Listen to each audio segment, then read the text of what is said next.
For some inexplicable reason, I've always attracted friends from the more out-of-the-box segments of society.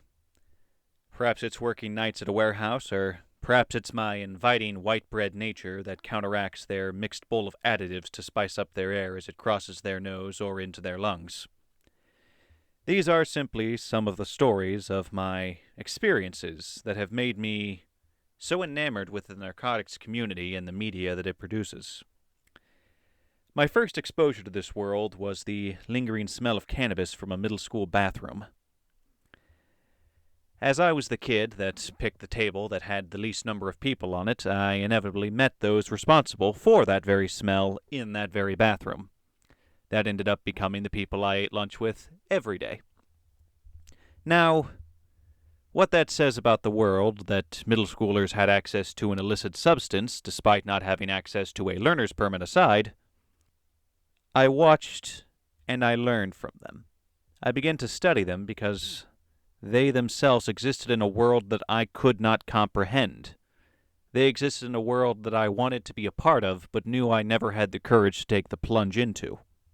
And it just so happened that that was also the year that I watched Fear and Loathing in Las Vegas for the first time.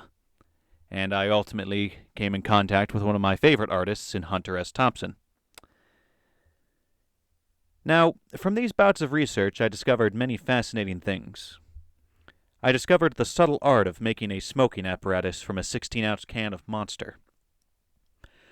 The delicate mix of gasoline and lawn trimmings that they would cover themselves in before going to school, to cover up the smell from the truant officer. Even the secret of hollowing out the high arches of athletic shoes to hide illicit substances so that they could not be seen by a scanner. All the while, I was the total square of the group that simply watched and listened but never acted.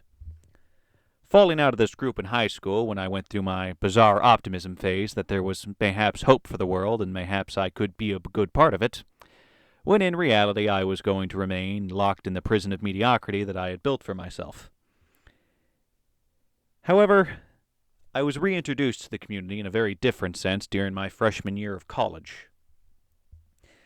It was there I entered the circle of what I will refer to as rich white children drugs. Rather than the natural world of processed coca leaves or the delicate and intricate breeding of wacky tobacco, I was now in a world of intellectuals, or at least those that had the money to think themselves intellectuals.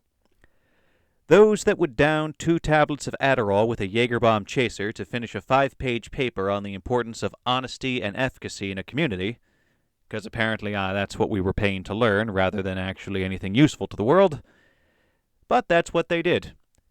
With that combination, they could regurgitate enough nonsense that they could add a couple sourced articles later, and that's how they passed with their B to keep mommy and daddy happy.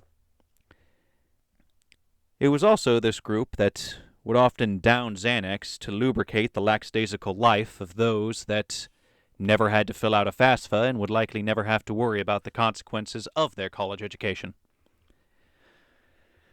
It was under these conditions that I met the most boring aspect of the narcotics community, shall we say. In many ways, it was meeting those that used it for fun, rather than for its intended purpose of drowning out the horrors of this world in a psychoactive tsunami of uppers and downers that allowed the normal, God-fearing junkie to survive in this horrid world. Luckily, my college years were broken up with the wonders of the logistical family of foreigners and failures relegated to keeping the world running, so long as the world didn't have to look at us. And it was there that I developed a more detailed understanding of narcotics as a means to improve human function, rather than as a means of escapism or as a means to avoid the inevitable work that you would have to do for the bare minimum our society demands. You see, you never forget when you watch an ethnically ambiguous man do a key bump of coke off the back bumper of his Honda Civic. That's something that sticks with you. I still see it in my nightmares to this day. Yet, seeing that is another thing compared to seeing that same man drive a forklift with the grace and skill of a David Attenborough documentary for the next 10 hours. And that I realized for the first time the dependency that our productivity as society had on narcotics. Speaking to a former roofer, as it was the off-season and that warehouse was just what he did between then, he put it in simple terms. No nicotine, no night shift. No caffeine, no trucking. No cocaine, no construction. Brilliant words from a relatively inarticulate man. While I'm only guilty of one of the substances he listed, I realized how much worse my work would be if I didn't have those around me that were on those substances. Even beyond that, the question we should all be asking is, can we survive in a world where whatever that adds to our productivity no longer exists? And that's just the practical world. The art world itself is laced with every manner of nonsense to try to keep it going. In many ways, that's their performance enhancer. It doesn't matter if it's Cobain or Basquiat, who both had a massive heroin problem. It doesn't matter if you're Hendrix or Thompson, who both were very big into psychedelics. Or if you were just the 18th century court painter that finally figured out how to use mushrooms. And that was how you managed to fall asleep at night, knowing that if you didn't make a good painting, you would be executed. A degree of all of their success is dependent on narcotics. And I hate to say this, but this isn't like sports. In sports, if you're on an anabolic steroid, that's what's helping you survive the fact that you're on a field where you're getting tackled by 400-pound freight trains twice a week. Following that, for some people, that's just how they need to survive in a harsh and laborious world. Now, what you choose to believe on this matter is yours and yours alone. I am not trying to, in any way, change anyone's opinion. This is just me performing a thought dump on my experiences with those in the community and what I learned from them. Even if we look at the history of America, we should be giving a thank you note to narcotics, given the fact that if you look at it, every generation and its defining feature was in some way dependent on the countercultural movement that narcotics provided. I mean, if we go back to the 60s, ditchweed and acid tablets were what kept that rolling. That's what gave the free love movement teeth. That's what gave the civil rights movement energy. That is what kept that group of American youth out of their heads enough to not fall into the traps their parents did.